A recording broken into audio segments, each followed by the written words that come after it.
Party लगातार जनहित से जुड़े मुद्दों पे आवाज़ उठाती रही है और हम सदन में भी इस सरकार के खिलाफ, इस सरकार की नीति के खिलाफ और इस स्मार्ट मीटर के नाम पे जो धन उगाही की जा रही है आम नागरिकों से, उसके खिलाफ हम लोग आवाज़ उठाएंगे और मुखर रूप से उठाएंगे। भ्रष्ट लोगों के जब ड्रीम प्रोजेक्ट में आप अपने भ्रष्ट लोगों को शामिल कर रहे हैं तो भ्रष्टाचार की जननी कहाँ से उत्पत्ति हुई है ये सभी को समझ में आ रहा है और बिहार की जनता जाग चुकी है और इस पर हम लोग आंदोलन करेंगे, लगातार किए हैं और आगे भी करेंगे। कांग्रेस प्रवक्ता स्नेहाशीष वर्धन हमारे साथ हैं। विधानसभा का सत्र 25 तारीख से शुरू होने वाला है। स्मार्ट मीटर को लेकर आप लोग सड़क पर संघर्ष कर रहे थे, अब सत्र में भी क्या हंगामा करेंगे? देखिए, ये हंगामा की बात नहीं है, सीधे सीधे ये बिहार की गरीब जनता से जो धन उगाही का एक कृत्य किया जा रहा है स्मार्ट मीटर के नाम पे, उसके खिलाफ हम लोग लगातार सड़कों पर आंदोलन किए। हमारे कांग्रेस के प्रदेश अध्यक्ष डॉक्टर अखिलेश प्रसाद सिंह के नेतृत्व में लगातार हमने इस पे आंदोलन किया और उस आंदोलन को हम लोगों की ही देन थी कि उसमें सरकार कई बार बैकफुट पे गई, जिसमें उसने कहा कि 1 हफ्ते तक बिजली नहीं कटेगी, फिर बिल को संशोधित करने के लिए भी बातें हुई। उसके बाद अभी तो हाल में स्मार्ट मीटर का आपने देखा होगा कि ऐप भी उसका ध्वस्त हुआ था, उसके खिलाफ भी हमने आवाज़ उठाई।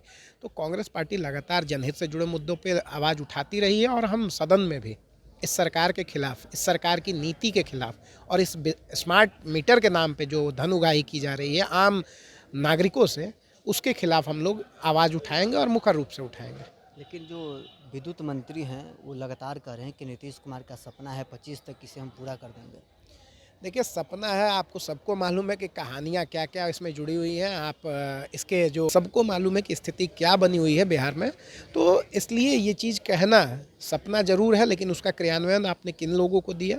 ऐसे लोगों को दिया जो भ्रष्ट लोग हैं। और भ्रष्ट लोगों के जब ड्रीम प्रोजेक्ट में आप अपने भ्रष्ट लोगों को शामिल कर रहे हैं तो भ्रष्टाचार की जननी कहाँ से उत्पत्ति हुई है ये सभी को समझ में आ रहा है और बिहार की जनता जाग चुकी है और इस पर हम लोग आंदोलन करेंगे, लगातार किए हैं और आगे भी करेंगे। लेकिन ये कहा जा रहा है कि एक दलित आईएएस होने के कारण सभी संजीव हंस को इस मामले में फंसाया गया, क्या ऐसा लगता है आपको? नहीं, ये बिल्कुल गलत बात है, क्योंकि सरकार जिनकी है, जिनके अंडर में तमाम जो जांच एजेंसियां हैं, उन्होंने ही इस पे जांच किया है। कोई ये कांग्रेस पार्टी की जांच एजेंसी नहीं की है। तो इसलिए ये समझने की ज़रूरत है कि इसमें कोई जातिवादी बात को घुसा के इसमें कोई माइलेज लेने वाला काम ना किया जाए। इसमें और भी अधिकारी और नेता इसमें संलिप्त हैं और भी नाम सामने आएंगे? ये जांच का विषय है और जांच सरकार के हाथों में है। आप भी जान रहे हैं कि कितनी मजबूती से इसकी जांच हुई है। तो उस जांच को अंतिम परिणाम तक पहुंचाया जाए और जो लोग भी शामिल हैं इसमें उनकी गिरफ्तारी हो, उनके खिलाफ मामले दर्ज हो, इसकी मांग हम करते हैं। कांग्रेस के साथ राजद भी सदन में इसको लेकर साथ रहेगा? बिल्कुल, पूरे महागठबंधन इंडिया अलायंस हमारा एक साथ है और एकजुट है और हम लोग इन मुद्दों पे, चूँकि राजद का पहले से भी समर्थन था इस मुद्दे पे, तो ये पूरी तरीके से इस लड़ाई को हम लोग लड़ेंगे। एक अंतिम सवाल रहेगा, शिक्षकों के ट्रांसफ़र पोस्टिंग को लेकर शिक्षकों में काफ़ी नाराज़गी देखी जा रही है। विधानसभा सत्र चलेगा तो वो लोग बाहर प्रदर्शन करने की भी बात कर रहे हैं।